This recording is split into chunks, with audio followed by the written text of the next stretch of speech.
Hello everyone, welcome back to the channel. I am Mad Capper. There's another video on Raid Shadow Legends. Today we're going to talk about the latest lovers to receive some sort of buff in their world, and that is ZAVIA and Belanor. Belanor had recently received a buff to give him an AoE plus his overkills being retuned and absolutely stronger. Let me first go to Belanor, and we'll talk about why this is such a big deal for him as a champion.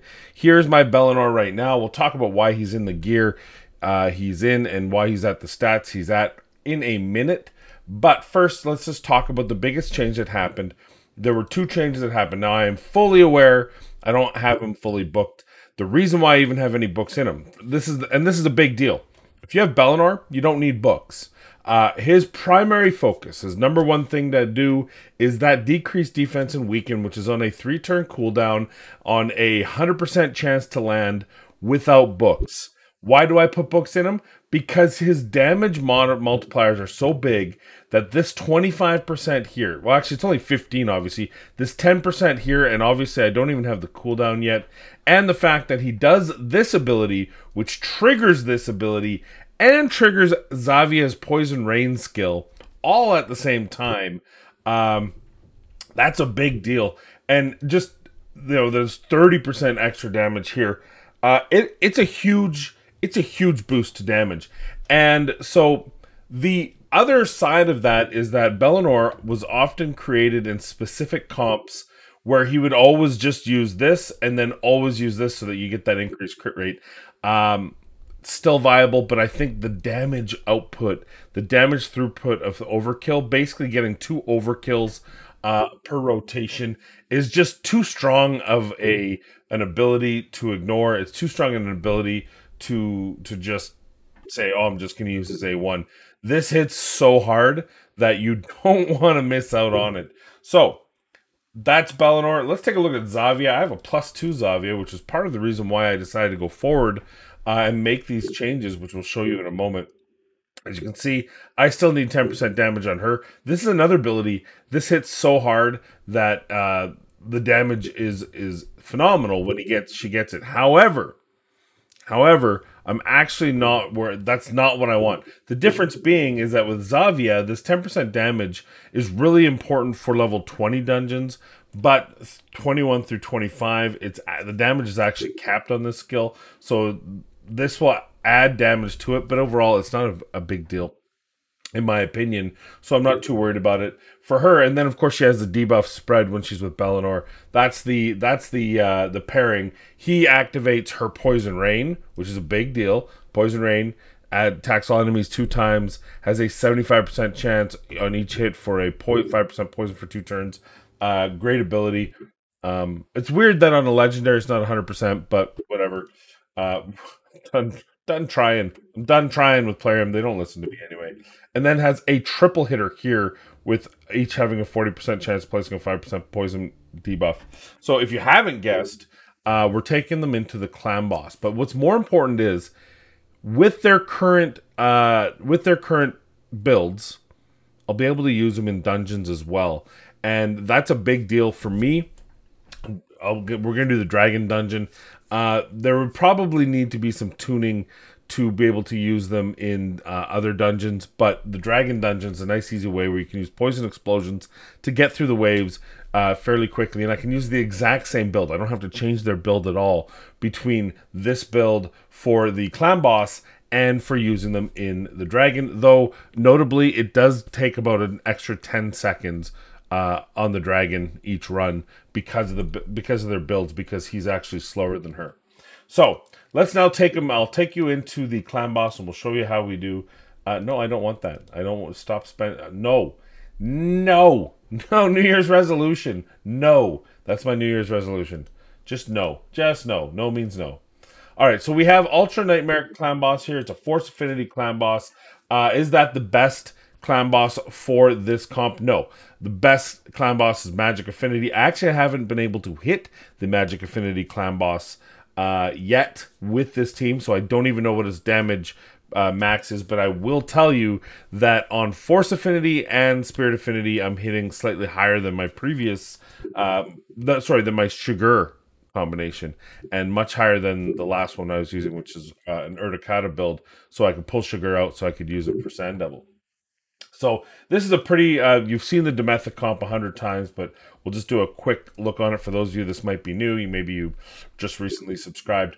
The base Demetha, so this is based on a Myth Fu, but I take out Fushan and I place in this case, Belanor ZAVIA. So the key attributes to this is you have 2 damage dealers, one also your debuffers. So in this case, Belanor ZAVIA, they pair very well. You need someone to do decreased defense and or weaken. In this case, Belanor does both. Makes it very simple. You need your poisoner or your damage dealer. Not all comps need a poisoner. Sometimes you just put a champion in toxic here. In this case, we have ZAVIA. Dishing out plenty of poison, so perfectly fine. But we'll start with Demetha. So Demetha requires a 315 speed. She can be up to, I believe, 318 for the comp to work. Notably, you see I am at a crit rate of 76. This is because Belanor has a 24% increased crit rate, and that's important. That's going to allow me to squeeze out some extra damage on all my champions. And because of that, we were able to get her attack up to 3384 with crit damage at 225. She doesn't do a ton of damage, but every point, you like squeezing every point of damage out. The second champion you need for this comp sitting at a speed of 285. I believe the minimum is 284. It's a very small, narrow window. I don't even know if you can go to 286. But again, I'm putting the crit rate less than 100% because of Belanor. And then a 236 crit damage at 4660 attack. And then the third one, and arguably this is the guy that got the most juice out of Belanor being added, and that is now a 306 crit damage and 5328 attack, 76% crit rate on my Seeker. You can see here we've got to do the priority. You have to do the priority of Channel the Bloodline and Light of the Deep, and you have to do the priority. I don't know if you have to do Exhortation, but someone told me you did, and I just never didn't. And then, of course, Seeker, you just have to delay that A2 by a turn by running first turn Devour. Now, let's take a look at Belanor. He's at 6807 attack, 320 crit damage. Again, that 76% crit rate. I know some of you are thinking, but Capper, what about this? What about this increased crit rate on one turn? Go ahead if you need to use it.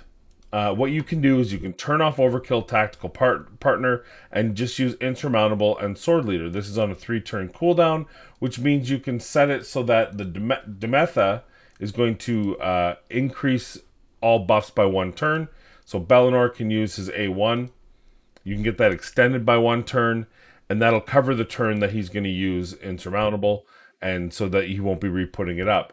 But I suggest to you that this is not the way to go because now Overkill and Tactical Partner, because we're with ZAVIA, are doing so much damage. This Overkill skill does north of 300,000 when hitting a debuff target, and Tactical Partner is doing the same. And on top of it, it's activating Poison Rain, which means ZAVIA is doing extra damage, and she's putting poisons up. So there's so much damage in these two skills that I just do not want to turn them off. But he is at a speed of 191, 76% crit rate, like I said. Accuracy 250, probably 240 would have been fine, but that's how we went. And then ZAVIA, speed of 212, crit rate of 76, 277 crit damage, 79, 18 attack. That +2 comes in nice and handy there. So I actually just pulled I think I pulled my second ZAVIA, or my third ZAVIA rather, just recently. So during the 2Xs. So, or did I? I feel like it was recently. Anyway, so this is the team we've got put together for this, and we'll quickly run it. I won't make you watch the whole thing, but we'll show you the end result of this in a minute.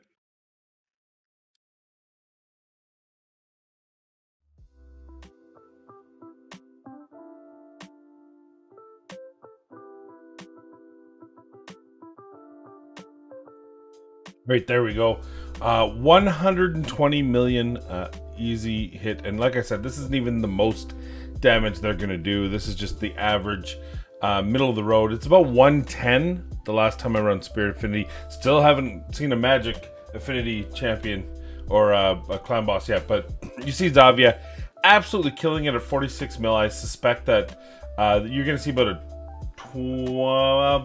it's hard to say a 20% boost on strong affinity, but definitely going to get over 50 mil on magic affinity. So this duo, absolutely, yeah, and yes, my ZAVIA is strong. It's a +2 with pretty good gear, but you can scale that back to where your account is, and you can see there's a 50 million wiggle room in this comp to be able to 1-key Ultra Nightmare. So very strong. But I think what really makes this combination, because arguably there are better teams out there strictly for Clan Boss, but this exact same team I can now take over to the dungeons. I can now take to Dragon's Lair. First, take it to the Dragon's Lair. We're going to take him into the Dragon's Lair. This is the team I was using because of the Force Affinity. Made sense to bring in Tomb Lord. So this is an overkill, and this is what I mean. If you were this conscientious about min-maxing Dragon and your Clan Boss, just switch the speeds of these two. He's at 191. She's at 212. Just make him 212 to 218, I think, or 220.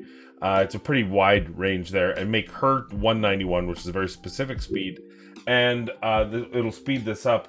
Originally, I did that, and the flip side is, because you're making her take an extra turn, there are certain things, because she does that debuff spread there. If you didn't have another poisoner, that could help you out to make this work. I've used about 10 champions in Tomb Lord's spot, and in each one, this runs pretty darn quick.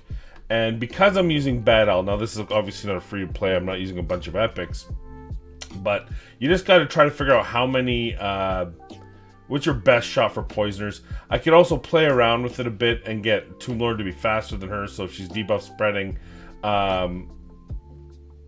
maybe it'll be better. I think she only takes 2, so it works fine the way it is.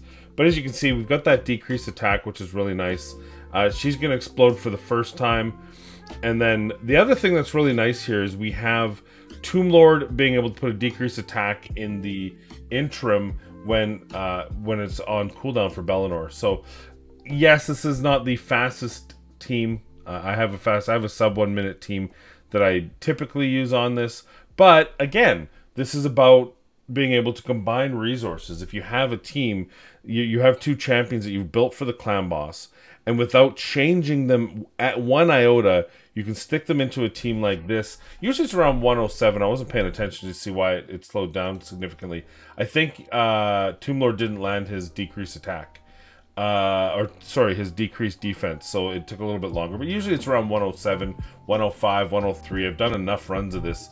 But you see how the exact same team can run, the exact same pair, sorry, can run your damage in your Clan Boss for a very successful Clan Boss team. And then you can bring them into a Dragon 25 and use them, yes, you have to have either Prince Kaimar, Renegade, or I guess Kyuku now. But, and yes, I'm using a ton of poisons just to make it easier. You don't need that many poisons because she does a debuff spread because they're flipped in their speeds. So pretty good. But all right, so here's we're gonna do a slightly different one for the Ice Golem. Ice Golem speeds are a little bit bigger on the second wave for stage 25. So rather than try to finagle, because obviously these two are built as a pair with Belanor as the lead, I'm just gonna bring in Arbiter and boost, and I think that should work. And if it doesn't, we'll probably throw a tantrum. There are lots of poisons there.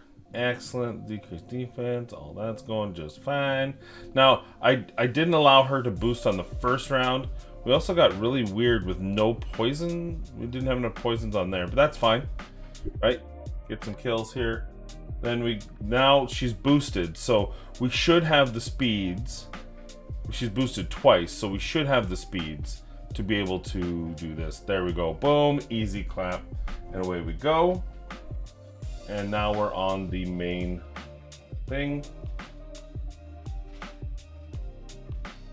And let's see how this shouldn't be a problem, because like I said, Bad Owl can solo this. So getting to this point is fine. It'd be nice if we could get her to pop off and kill. We've also got a revive, so again, what we want is we want all these poisons on these guys, and we want ZAVIA. Of course, you know, like any good thing, it doesn't work. All right, she's gonna at least kill one of them because she has that block revive, which is nice. So we've already got one down. We've also got Arbiter to lift Belanor back up because he dies every time, which is fine.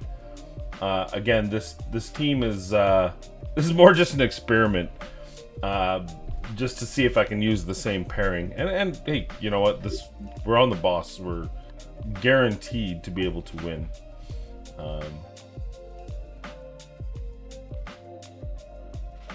Well, that didn't help. Arbiter's dead too. Again, it doesn't matter. Bad Al can solo this. So from here on, we'll just let Bad Al do his thing. It's probably quicker for Bad Al to do it by himself because he's got such fast attack animations. Let's just put on the poisons and then let it happen. But we did succeed. That's the important thing. We did succeed in a team that used the two of them. So I'm happy with that. If we would have gotten a little bit luckier, ZAVIA actually could have blocked revive on both of them, which would have sped it up considerably. Now I use a stage 24 team that's a lot quicker because everyone dies, and you can see even on 25 I've had quicker teams. But honestly, the point is this works. All right, so here's the team. Again, we have Belanor, we have ZAVIA. That's the core. We haven't changed any of their skills. We're bringing in Tomb Lord and Lysandra. It's going to be stage 24. Force Affinity, these two are going to help. Kymar is a weak affinity, but at least he's going to, he'll be able to do the resets, and that's the important thing here. I'll show you the team setup. The waves are, of course, not a problem because we have so many poisons going on. Belanor, round 1, he's going to use his A2 to start. We can just do that, but it does it by default. ZAVIA, we want her to spread first. Actually, I don't even think I need to do that now. Because he's faster, isn't he? No, he's not faster. Oh, that's why we do that, right? Because they're slower. I'm an idiot. So we're going to make her debuff spread first and then Deadly Catalyst just because Belanor and Tomb Lord are slower. Again, if you're worried about dungeons significantly and you want to speed things up, you could just speed up Belanor, swap their speeds. They'd still work in the Clan Boss if he was the faster and she was the slower, and then I could give Tomb Lord 2 extra speed, and then it would work just fine. But just so you're aware, and then we're doing the same thing, by the way, in round 2. You see here's where Prince Kymar's is resetting. Lysandra, because she is faster, I'm just making sure she doesn't use any of these here. Round 3, and then of course, sorry, and then Tomb Lord. Just closing off Blight, so it's available. Death Burst, Death Burst. And then round 3 here, I actually want to do this for safety's sake. I don't even think I want Death Burst, because I think she puts enough poisons up. We'll still do it. Alright, so we're going to do this with Tomb Lord. Here, obviously, we want to start with Transference against the shield, and then Exhaustion will be when the shield's at 1, so it'll actually work. It'll actually take turn meter, and that's how this is going to work. Tomb Lord also has a turn meter thing, but it's not until the champion has the boss has less than 50% health. So he can't actually take any turn meter at the beginning, which is tough. He also has a really nice ability here for the decreased speed. Unfortunately, I've tried this a few times. I am taking hits, but because we're using this decreased attack, we survive it, and it's usually only once, so it's not really a problem here. I'll show you the team on 24. Again, I'm not showing you this is the team you have to use. It's all about using these two that you already have in the Clan Boss without changing them at all in other areas. So that's our kind of goal here, is to use this couple in as many places as possible without changing anything about them that works for Clan Boss, right? Well, that's interesting. We must have gotten a resist there. That's fine. Again, as long as your team can take out these guys who might, it was probably resist on Belanor actually that caused that, because I can't possibly imagine any other scenario. So there we got 1 hit, we got a triple hit there. Zavia is a triple hit. Now Belanor is going to use tactical partner, so he's going to get 1 hit and she's going to get 2, so that's 3. You see how we get that turn meter manipulation. We also got the decreased defense and decreased attack. That decreased attack is the important thing because he will likely get a turn here unless we get lucky. He gets it not right there, but he did get a turn. I should say he did get a turn before, but I now that I look at it, I think I didn't land the decreased speed. So here we did land the decreased speed, so I think we're actually golden. So that must have just been a bad luck on my part. Let's see if we get back around to... Yeah, she takes it. So that's, yeah. It seems like we are okay. We should get a turn meter steal from Tomb Lord right here. No, maybe we'll still have to take a hit. I don't know. We'll see. Nope. There, yeah. So when it's no longer needed, but yeah. So there it is. Minute and a half team. It's a decent team. It's not the fastest one. Hey, and a shard. There you have it. Belanor, Zavia. They're a duo. They were a power couple. They might be one of the better power couples in the game. I know there's a few really cool ones, but here we saw them go into the clan boss and do 120 million damage. Not even on their best affinity. Zavia knocking out near 46 million on the clan boss herself, activated by Belanor, using his 24% aura in all battles to your advantage. Then we took him into the dragon, very easy dragon fight. We were able to bring in Tomb Lord. With the dragon, as long as you have those two and some kind of reset so that you can do the clear the waves with the poison explosion, there's a lot of different champions you could use. I was using Tomb Lord because I can, and Bad Alcazar. Then we moved over to the Ice Golem. Ice Golem, just a little bit more difficult. I know you pretty much have to have Bad Alcazar there. Just because it's very hard to guarantee not death, and we did get bad luck. Zavia did not get a chance to kill both the minions and block revive with her A3, which she can do. So even though we didn't get that scenario, we only blocked 1, and we did trigger the boss with 1 up. Bad Alcazar can still absolutely solo that. That's why the Bad Alcazar is like that safety valve. So we were able to do Ice Golem. Then we take it into Fire Knight's Castle, and here with the team, granted, it's an all-legendary team. It's not free-to-play friendly, but we were able to use the same 2 champions with the same 2 builds, add a reset, put in Lysandra for turn meter control, Tomb Lord for poisons, and some turn meter control. Most importantly, the reason why Tomb Lord makes this work is he has a decreasing attack, because there were a couple of tests that I did where the boss was able to close his shield, but not before Tomb Lord knocked that decreased attack down so that we wouldn't die in a one-shot. And he's got a decreased speed, so once he lands that decreased speed, Lysandra can absolutely keep up with her. She's pretty fast. I don't know if I showed this team's build. Yeah, I'm sure I did. She's like 328 speed, so pretty fast speed. Overall, there's your power couple. Be able to take them into anywhere and do relatively fast runs in all 24 or 25 stage runs, depending on affinity, of course. So what do you think? Do you have this couple? Did this video help you? Do you think you can use this now that Belanor is AoE? And that's the biggest difference. Now that Belanor has been fixed to be AoE defense down weaken, this is a duo you can use in dungeons, all dungeons, as opposed to just the clan boss. That's all I have for you today. Thank you for watching. I appreciate you. Thank you for the love and support on the previous video. And yeah, make sure you be kind, be safe. We'll see you in the next video.